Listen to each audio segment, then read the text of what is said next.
আর কিছু আছে সংযুক্ত না? ধন্যবাদ প্রিয় সাংবাদিক ভাইরা, আসসালামু আলাইকুম। প্রথমে আমি মহান রাব্বুল আলামিনের শুকরিয়া আদায় করছি। আপনারা নিশ্চয়ই ইতিমধ্যে অবগত হয়েছেন যে আমি গত এক সপ্তাহ যাবৎ মহান রাব্বুল আলামিনের ঘরে উমরা করতে গিয়েছিলাম, উমরাও করেছি এবং আমাদের নবী করিম সাল্লাল্লাহু আলাইহি ওয়াসাল্লাম ওনার রওজা মসজিদে নববীতে উনি 5 ওয়াক্ত নামাজ আদায় করেছি আমার পরিবার সহ। আমি প্রথমেই মহান রাব্বুল আলামিনকে শুকরিয়া আদায় করছি এবং সুন্দর মতো আমরা এখানে উমরা করে এবং ঢাকায় সুন্দর মতো এসেছি। আপনাদের দোয়া এবং আমাদের এলাকার যারা আছে সবার প্রতি আমি এখানে এসেছি। সবাইকে আমি মহান রাব্বুল আলামিনকে শুকরিয়া আদায় করছি। আমাদের আপনার সাংবাদিক বন্ধুরা যে প্রশ্নটা করেছেন সাম্প্রতিক, এটা সবচেয়ে গুরুত্বপূর্ণ। আমি গতকাল যখন নেমে এসে আমি 5 মিনিট আমাদের জরুরি মিটিং ছিল, এই সব কিছু মিলিয়ে ত্রাণ প্লাস আমাদের এই সার্বিক অবস্থা নিয়ে ষড়যন্ত্র আছে, ষড়যন্ত্র থাকবেই বাংলাদেশের বিরুদ্ধে। আর বিএনপি তো ষড়যন্ত্রের মধ্যে দিয়ে বিএনপি কলম উঠে আসছে। আপনারা দেখেছেন, লক্ষ্য করেছে 2001 সালে যখন বিএনপি মানে কি বলে আপনি একাধিক আমাদের করে যখন সরকার গঠন করলো, এরপর থেকে ষড়যন্ত্র চলতেছিল এবং সেই ষড়যন্ত্রের অংশীদার কারা ছিলেন? আমাদের দেশীয় এবং আমাদের পার্শ্ববর্তী দেশের ষড়যন্ত্রী কলম বিএনপি 1/11 তখন সৃষ্টি করেছিল।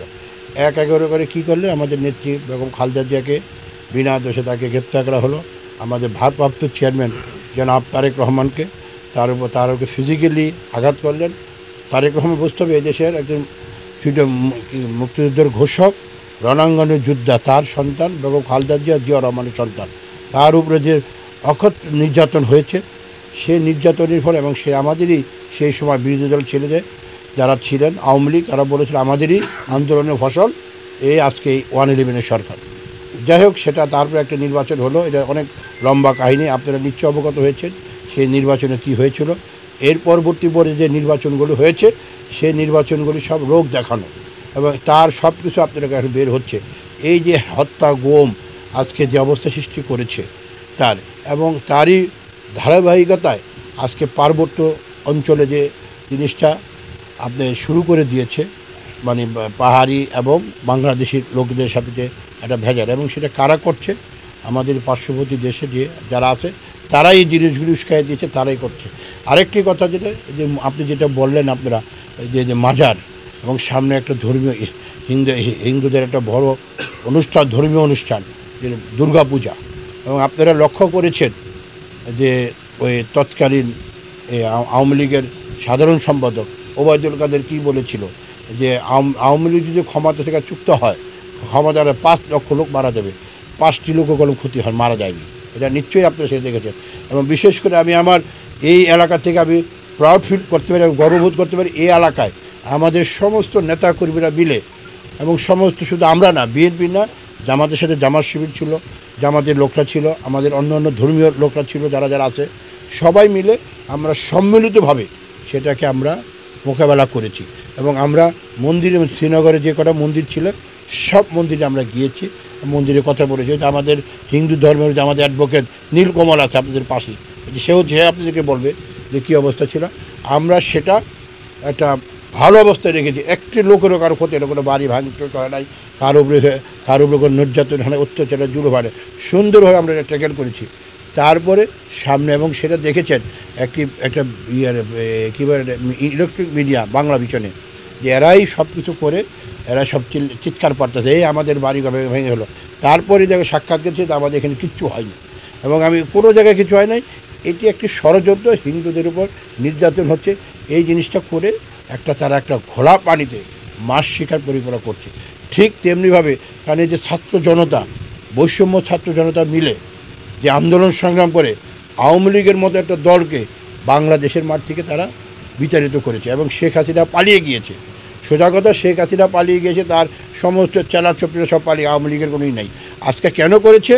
এই সমস্ত কিছু অত্যাচার, জুলুম, নির্যাতন। আপনারা তো আমাদের এলাকারই সাংবাদিক বা এই এলাকারই সন্তান, কী না হয়েছে এখানে, এমন করে নির্যাতন। আমাদের কোনো নেতাকর্মীরা বাড়ি থাকতে পারে নাই, একটা 74-75 বয়সের লোক বাড়িতে এসে নামছে হার্টের রোগে, তার উপরে যে নির্যাতন, তাকে গ্রেপ্তার করা হয়েছে। এভাবে আমাদের অসংখ্য ইলিয়াস আলী ভাই, হিরু ভাই, চৌধুরী আলম সহ আমাদের প্রায় এই পর্যন্ত 700-800 লোক গুম করেছে এবং এই বৈষম্য ছাত্র আন্দোলন সংগ্রামে এক মাসে আমাদের 500-র মতো নেতাকর্মীরা নিহত হয়েছে, শুধু আহত না। আর আহত যারা হয়েছে তাদেরকে চোখ নাই, পঙ্গু হাসপাতালে যান, পঙ্গু হাসপাতালে পা নাই, তাদের বিছানায় কাতরাচ্ছে, তাদের হাত নাই। আমরা সেটিকে গতকাল এসব নিয়ে আমরা মিটিং করেছি, আমরা এদেরকে পুনর্বাসন করার জন্য। এবং তারপরেও কি আমরা কি দেখতে পেলাম, ভারত আমাদের প্রতিবেশী দেশ, প্রতিবেশীদের সাধারণত কী থাকে, আমার বাসা প্রতি তারা আমাকে সহযোগিতা করবে, এটাই স্বাভাবিক। কিন্তু তারা সেটা না করে আমাদের পানিগুলি ছেড়ে দিলেন এবং আমাদের এক রাতে ভাসিয়ে দিলেন। ভাষা দেওয়ার এবং সেটার কাজ কোনো বিএনপি, আমরা রাষ্ট্রীয় ক্ষমতায় নেই, তারপরে বিএনপি যেভাবে আমাদের একটা ত্রাণ কমিটি করে দিয়েছেন, আমাদের হাইকমান্ড বিএনপির ভারপ্রাপ্ত চেয়ারম্যান ডক্টর জাহিদ সহ আমরা সবাই মিলে সম্মিলিতভাবে ত্রাণ কমিটি করে এখন আমাদের কাজ চলছে। সারা দেশ বিদেশে যেসব জায়গায় বন্যা হয়েছে সেসব জায়গায় আমরা ত্রাণ বিতরণ করব, পুনর্বাসন করব, কারো ঘর বানানোর জন্য চেষ্টা করব। যেসব দেশে যা হয়েছে, যেসব জায়গায় আহত হয়েছে, নিহত হয়েছে, যাদের আহত হয়েছে তাদের পরিবার পরিজনকে আমরা একটা রিক্সা দিব না, একটা গাড়ি দিব, সে চিন্তা আমাদের পরিকল্পনা আমাদের নিয়েছি। বিএনপি সবসময় মাটি ও মানুষের দল, সবসময় মানুষের পক্ষে কথা বলে। এই যে আমি আমাদের এলাকায় যারা আমরা আসছি সব নেতা কর্মীদের একটি কথা, যে মানুষের কী অসুবিধা না, সবাই আপনারা মানুষের পাশে থাকেন। আমাদের মধ্যে কোনো দখল নাই, কোনো পাল্টা দখল নাই, কোনো রকম মারামেরা। আমাদের বক্তব্য একটাই নেতাকর্মীদের উদ্দেশ্যে, সবাই আপনাদের মাধ্যমেই যে আমরা চাই সুন্দর যার যার এলাকায় বসে। যদি কেউ আওয়ামী লীগরা আমাদের অনেক ক্ষতি করেছে, অনেকের বাড়িঘর ছাড়া করেছে বাংলা, আমরা সেটা করবো না, কিন্তু প্রতিহিংসা কোনো কাজ করব না। সবার একটি বক্তব্য, যদি করে থাকে যার কোনো বক্তব্য, দেশের যে পরিচালিত আইন আছে, সেই আইন কোর্ট আছে, থানা আছে, সেখানে মামলা করবে, আইনগতভাবে সেটা ব্যবস্থা হবে। কিন্তু আইন আমরা কখনো হাতে তুলে নিব না, এটা আমাদের একটা স্পষ্ট বার্তা আমাদের হাইকমান্ড থেকে শুরু করে আমাদের পার্টির সিদ্ধান্ত। যে আপনারা নিশ্চয়ই লক্ষ্য করেছেন, ইতিমধ্যে আমাদের পার্টির বড় বড় করে সিদ্ধান্ত নিয়েছে, সেটা আপনারা লক্ষ্য করেছেন।